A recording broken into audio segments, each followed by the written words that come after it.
અને વિગતવાર સમાચાર પર નજર કરીને વાત કરીશું અમેરિકાની, જ્યાં ફ્લોરિડા યુનિવર્સિટી કેમ્પસમાં ગોળીબારની ઘટના સામે આવી છે। અંધાધૂંધ ફાયરિંગમાં 2ના મોત થયા છે, 6 લોકો ઇજાગ્રસ્ત થયા। ગોળીબાર કરનાર હુમલાખોરને પોલીસે ઝડપી લીધો છે।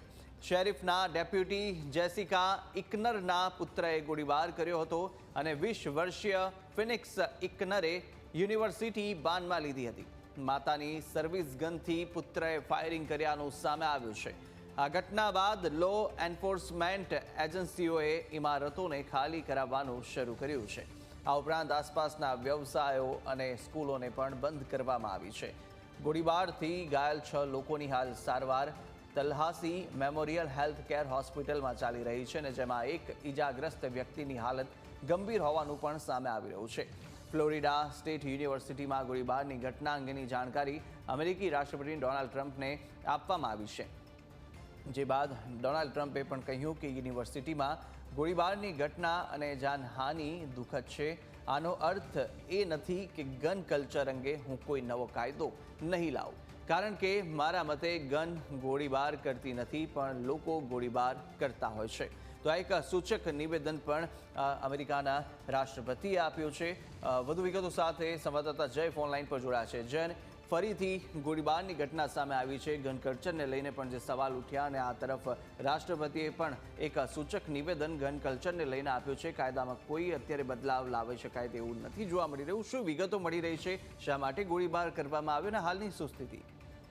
કુશાગ્ર વાત કરવામાં આવે તો અમેરિકાની અંદર ફરી એક વખત ગોળીબાર થયો છે, અને આ ગોળીબારની અંદર 2 લોકોના મોત થયા છે।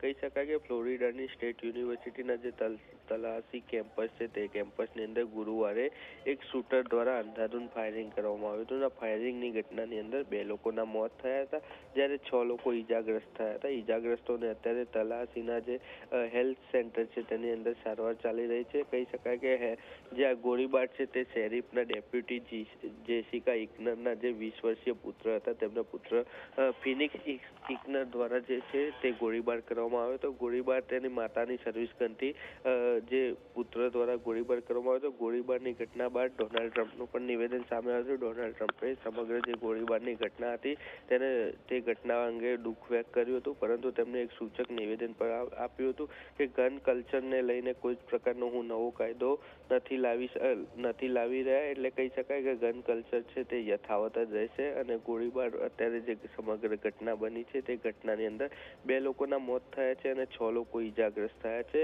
જે હુમલાખોર શેરિફ ડેપ્યુટીનો જે પુત્ર 20 વર્ષીય પુત્ર છે તેને પોલીસે અત્યારે કસ્ટડી પણ લઈ ચૂકી છે। બીજી તરફ કહી શકાય કે FBI ના ડાયરેક્ટર કાશ પટેલ છે, તેમને પણ એક નિવેદન સામે આવ્યું છે। તેમનું નિવેદન હતું કે જરૂર પડશે તો અમે સ્થાનિક લો એન્ફોર્સમેન્ટ એજન્સીનો પણ સંપૂર્ણ સમર્થન આપીશું। એટલે કહી શકાય કે અમેરિકાની અંદર જે ગોળીબારની ઘટનાઓ છે તે યથાવત છે।